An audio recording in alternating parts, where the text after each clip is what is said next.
Doctor লহরী সরকার, RG Kar RD এর তরফ থেকে আমাদের এই আজকের প্রেস বিবৃতি।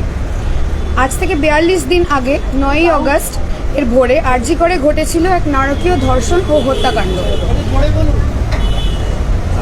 আজ থেকে 42 দিন আগে 9ই অগস্ট এর ভোরে আরজিকরে এক নারকীয় ধর্ষণ এবং হত্যাকাণ্ড ঘটে। ঘটনার ভয়াবহতা বিচার করে কিছু দাবি নিয়ে আমরা এক আন্দোলন শুরু করি। আন্দোলন চলাকালীন 14ই অগস্ট রাতে আমাদের ওপর কিছু হামলাকারী এসে আক্রমণ করে এবং আমাদের এমার্জেন্সি বিল্ডিং ও আমাদের যে অভয়ার প্রোটেস্ট মঞ্চ তা ভাঙচুর করে এবং এরপর বাকিটা ইতিহাস। ভারত অপটিক্যাল, এখানে অতি যত্ন সহকারে আধুনিক ডিজাইনের চশমা তৈরি করা হয়। নিজের চোখের যত্ন নিতে ও চোখকে ভালো রাখতে আজই চলে আসুন জয়নগরের ভারত অপটিক্যালে। রবি, বুধ ও শনিবার কলকাতার অভিজ্ঞ চক্ষু বিশেষজ্ঞ দ্বারা কম্পিউটারের মাধ্যমে চক্ষু পরীক্ষার সুব্যবস্থা রয়েছে এবং চশমা তৈরিতে রয়েছে 30% ছাড়। নিজের চোখে ক্ষতিকারক রশ্মি থেকে বাঁচাতে পেয়ে যাবেন ব্লু কাট লেন্স, কন্ট্যাক্ট লেন্স এবং নামি দামি কোম্পানির সানগ্লাস। এছাড়া ছানি অপারেশনের সুব্যবস্থা রয়েছে। ভারত অপটিক্যাল শুধুমাত্র জয়নগর নয়, এটা ছাড়াও বারুইপুর ও লক্ষ্মীকান্তপুরে আমাদের শাখা রয়েছে। তাহলে দেরি কেন? আজই চলে আসুন Bharat optical, 325/1 NS road, Joynagar, দক্ষিণ 24 পরগনা। বিশদে জানতে যোগাযোগ করুন 9051541388 এবং 9732587092 এই নম্বরে। যে আন্দোলন হাতে গোনা 10-12 জন জুনিয়র ডাক্তার আরজিকরের অ্যানাটমি বিল্ডিংয়ের সামনে গাছতলায় শুরু হয়, তা আজ গোটা বিশ্বের হাজার হাজার সাধারণ মানুষের প্রতিবাদ। এর মধ্যে আন্দোলনের চাপে অ্যারেস্ট হয়েছেন আরজিকরের কুখ্যাত এক্স প্রিন্সিপাল সন্দীপ ঘোষ এবং তালা থানার ওসি। পদচ্যুত হয়েছেন কলকাতা পুলিশের এক্স কমিশনার বিনীত গোয়েল এবং স্বাস্থ্য ভবনের ডিএমই ও ডিএইচএস। সেফটি সিকিউরিটি নিয়ে কিছু ডিরেক্টিভস পেলেও বহু দাবি পূরণ হওয়া এখনও বাকি। মোস্ট ইম্পর্টেন্টলি বাকি রয়ে গেছে অভয়ার ন্যায় বিচার। কিন্তু যে সাধারণ মানুষ রোদ, ঝড়, জল, বৃষ্টি এর মধ্যেও রাজপথে আমাদের পাশে দাঁড়িয়েছেন, থেকেছেন, আমাদের গলায় গলা মিলিয়েছেন, তাদের এক অংশ আজ বন্যা দুর্গত এবং তাদের আজ আমাদের প্রয়োজন। এখন পুজো হোক বা ঈদ, যে কোনো অনুষ্ঠানে পায়ে পায়ে চলা মানেই RP shoe house, Joynagar, Rathtala মোড়, ধনন্তরী রোড। মডার্ন আধুনিক ছেলেমেয়েদের জন্য রয়েছে উন্নত মানের কনভার্স।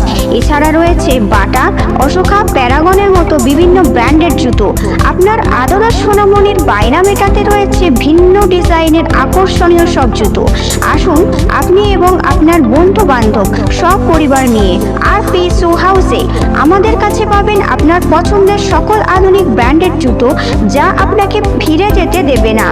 এবার দাম দরের চিন্তা ছেড়ে শীঘ্রই চলে আসুন RP shoe house, Joynagar, Rathtala মোড়, ধনন্তরী রোড, 743337। বিশদে জানতে যোগাযোগ করুন 7585955570, এছাড়া 6294652361 এই নম্বরে। আমরা ডাক্তার হিসেবে আজ তাদের পাশে দাঁড়ানোর জন্য ফ্লাড এফেক্টেড এরিয়াজে শুরু করেছি অভয়া ত্রাণ শিবির এবং এখনও শুধুমাত্র যথাযথ সিকিউরিটি মেজার্স নেওয়া হবে এই আশ্বাসেই কাল থেকে ফিরছি এসেনশিয়াল সার্ভিস বা জরুরি পরিষেবায়।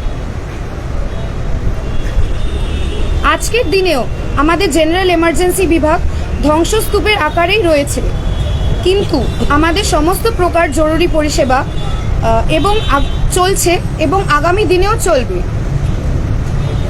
আপনারা আসুন, ভয় পেয়ে আরজিকরের জুনিয়র ডাক্তাররা পরিষেবা আপনাদের ফেরাবে না এবং যথাযথ চেষ্টা করবে এর মধ্যে আপনাদের পরিষেবা দেওয়ার।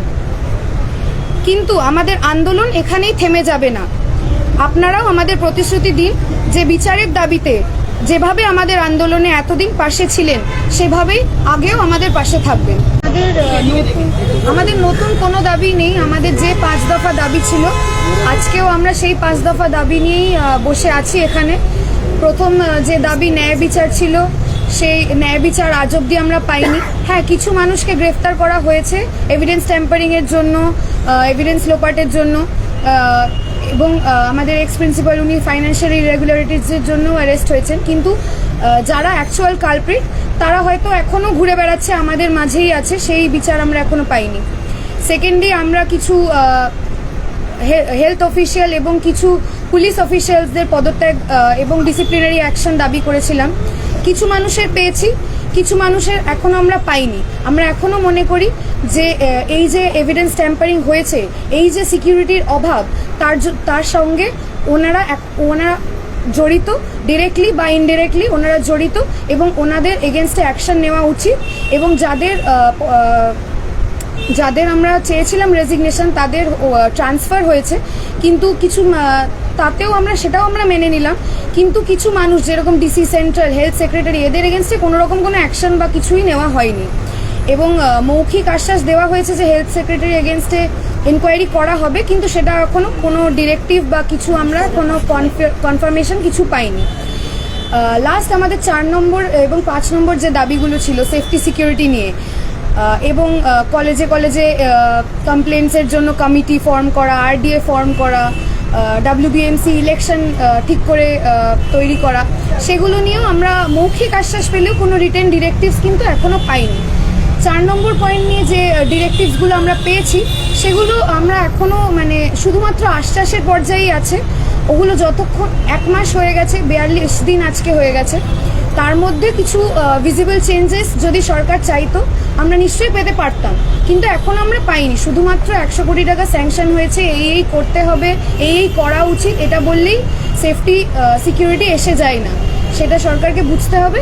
এবং এই যত তাড়াতাড়ি সম্ভব এই কাজগুলো করতে হবে, নইলে আমরা যেরকম ডক্টর ধান্দার বললেন যে আমরা তাকিয়ে আছি সুপ্রিম কোর্টের hearing date, next hearing date অবধি 27শে সেপ্টেম্বর।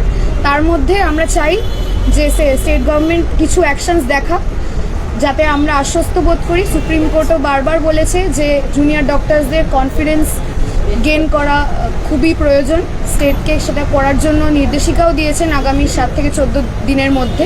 এবং আমরাও স্টেট গভর্নমেন্টকে সেটাই জানাচ্ছি যে আমাদেরকে আমাদের সেফটি সিকিউরিটি নিয়ে কিছু চিন্তা যে আপনারা করছেন সেটা আমাদেরকে দেখান, তাহলে আমরা নিশ্চয়ই আবার কাজে ফিরবো। নইলে যদি আমরা না দেখি যে এগুলো শুধু মৌখিক আশ্বাস, কিছুই করা হচ্ছে না, তাহলে আমরা আবার কর্মবিরতিতে ফেরত যাব।